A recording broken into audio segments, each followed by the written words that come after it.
नमस्कार, मी पंजाब डक. आज आहे 17 एप्रिल 2026 आणि या ठिकाणाहून मी अंदाज देणार आहे. कारण की ना आज देखील मी म्हटलं होतं ना 17 तारखेला नळदुर्ग, धाराशिव जिल्ह्यात, लातूर जिल्ह्यात, किल्लारीकडे पाऊस सुरू होईल. तर तिकडे पाऊस चालू आहे. तर आता मग शेतकऱ्याला सांगू इच्छितो की ज्यांची कोणाची हळद असेल, कांदा असेल, तर तुम्ही काय करा की जवळपास म्हणजे आणखीन उद्या आणि परवा 2 दिवस तुम्हाला काढायला चान्स आणि झाकून ठेवायला चान्स आहे. म्हणजे काही भागात उद्या देखील पाऊस सुरुवात होणार आहे. पण त्याच्यानंतर 20 तारखेपासून ते 26 तारखेच्या दरम्यान राज्यात म्हणजे खूप ठिकाणी पावसाळ्यासारखा पाऊस पडणार आहे. काही ठिकाणी गारपीट होणार आहे, काही ठिकाणी वारं सुटणार आहे. म्हणून हा अंदाज सर्व शेतकऱ्यांनी लक्षात घ्यायचा. सुरुवातीला आपण काय करू पाहू. आपण सुरुवातीला सांगतो सोलापूर, आपलं कोल्हापूर जिल्हा, सातारा जिल्हा, पुणे जिल्हा, त्याच्यानंतर अहिल्यानगर, त्याच्यानंतर आंबेगाव तालुका, जुन्नर तालुका, त्याच्यानंतर इकडं कराड तालुका, इकडं दोंड, बारामती, पाथर्डी, पैठण, वैजापूर, गंगापूर, शिर्डी, राहता ह्या परिसरात. त्याच्यानंतर इकडं बीड जिल्ह्यामध्ये कळंब तालुका, धारूर तालुका, त्याच्यानंतर म्हणजे बीड जिल्ह्यात बऱ्याच ठिकाणी म्हणजे बऱ्याच ठिकाणी पाऊस पडणार आहे. त्याच्यानंतर लातूर जिल्ह्यात देखील खूप ठिकाणी पाऊस पडणार आहे. म्हणून हा अंदाज सर्व शेतकऱ्यांना लक्ष द्यायचा. नांदेड जिल्ह्यात देखील पाऊस पडणार आहे, म्हणजे 20 ते 26च्या दरम्यान. म्हणून हा शेतकऱ्यांना अंदाज घ्यायचा. गारपीट देखील होणार आहे, पाऊस देखील पडणार आहे. लातूर जिल्ह्यात देखील गारपीट होणार आहे, बीड जिल्ह्यात देखील गारपीट होणार आहे, अहिल्यानगरकडे देखील खूप गारपीट होणार आहे. त्याच्यानंतर बारामती त्या साईडनं तर खूप गारपीट होणार आहे. बारामती, पुणे जिल्ह्यात खूप गारपीट होणार आहे. त्याच्यानंतर संगमनेर त्या भागात देखील खूप गारपीट होणार आहे. त्याच्यानंतर नंदुरबार जिल्हा, धुळे जिल्हा, जळगाव जिल्हा, संभाजीनगर, जालना, परभणी, बुलढाणा जिल्हा, त्याच्यानंतर नांदेड जिल्हा, हिंगोली जिल्हा,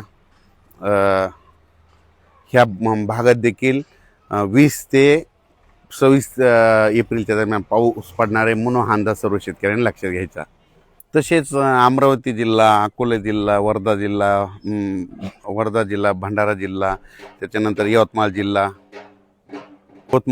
त्याच्यानंतर नांदेड जिल्हा, ह्या परिसरात बी पाऊस पडणार आहे. पण तिकडल्या प्रमाणात म्हणजे खूप कमी राहणार, तिकडे जरा जास्त राहणार नाही अवकाळी. म्हणून हे अंदाज लागायचा. खरा पाऊस मात्र तुम्हाला एक सांगतो दक्षिण महाराष्ट्राकडे होणार आहे. मग दक्षिण महाराष्ट्राकडे तुम्हाला सांगतो बीड जिल्हा, लातूर जिल्हा, परभणी जिल्हा, त्याच्यानंतर धाराशिव जिल्हा, सोलापूर जिल्हा, सांगली जिल्हा, सातारा जिल्हा, कोल्हापूर जिल्हा, पुणे जिल्हा, त्याच्यानंतर अहिल्यानगर, मुंबई, पुणे, इगतपुरी, इकडं नंदुरबारपर्यंत, इकडं नाशिक, येवला, निफाड ह्या पट्ट्यामध्ये जरा संभाजीनगर, जळगाव, धुळे, नंदुरबार ह्या पट्ट्यामध्ये जरा जास्त काही ठिकाणी गारपीट बी होणार, काही ठिकाणी पाऊस बी पडणार आहे, काही ठिकाणी नुसतं वारं सुटल. म्हणून हा अंदाज लक्षात घ्यायचा. तसेच तेलंगणा आणि कर्नाटकमध्ये देखील खूप पाऊस पडणार आहे. कर्नाटकमध्ये तर खूप गारपीट होणार आहे. म्हणून हा अंदाज लक्षात घ्यायचा. लातूर जिल्ह्यात देखील गारपीट होणार आहे, धाराशिव जिल्ह्यात गारपीट होणार आहे, सोलापूर जिल्ह्यात गारपीट होणार आहे, कोल्हापूरकडे देखील होणार आहे, साताऱ्याकडे देखील होणार आहे, पुणेकडे देखील होणार आहे, बारामती त्याच पट्ट्यात होणार आहे, बारामती दोन त्या पट्ट्यात देखील गार होणार आहे, कडाष्टी बीडकडे त्या पट्ट्यामध्ये देखील काही भागात गारपीट होणार आहे. त्याच्या अहिल्यानगर जिल्ह्यात देखील गारपीट होणार आहे. म्हणून हा अंदाज सर्व शेतकऱ्यांनी लक्षात घ्यायचा. म्हणजे सांगायचं झालं तर काही ठिकाणी गारपीट होईल, काही ठिकाणी भाग सोडून देईल, काही ठिकाणी वारं देखील सुटेल. म्हणून हा अंदाज सर्व शेतकऱ्यांनी लक्षात घ्यायचा.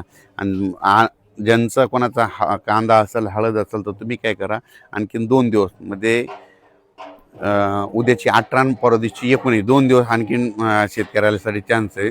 म्हणून ही अंदाज लक्षात 20 पासून मात्र राज्यात पावसाची व्याप्ती वाढत जाणार आहे. म्हणून हा अंदाज लक्षात घ्यायचा. आणि आज आहे 17 एप्रिल. आज पाहू शकता हे तांबडा आभाळ हे झालंय.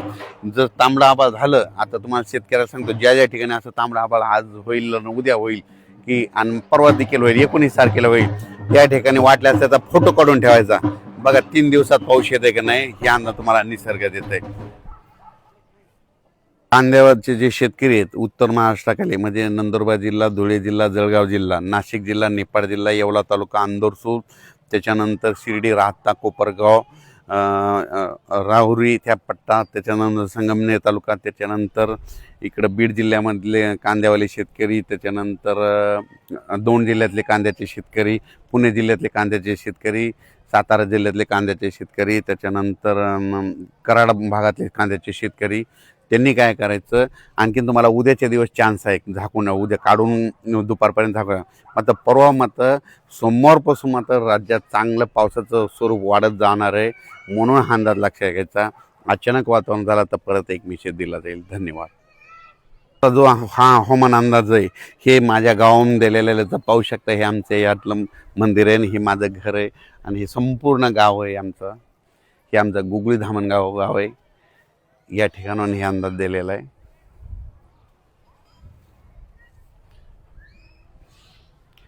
आणि पाहू शकता तांबडा आवाज झाले ते झाले जास्त जालना जिल्ह्याकडून. तर पाहू शकता हे जालना जिल्ह्याकडे, इकडे जालना जिल्हा आहे. तर त्या जालना जिल्ह्यात बघा, म्हणजे आज किती 17, 18, 19, 20 तारखेला जालना जिल्ह्यात बघा पाऊस येते का नाही, हे अंदाज तुम्ही तुमचंच पाहू शकता. धन्यवाद.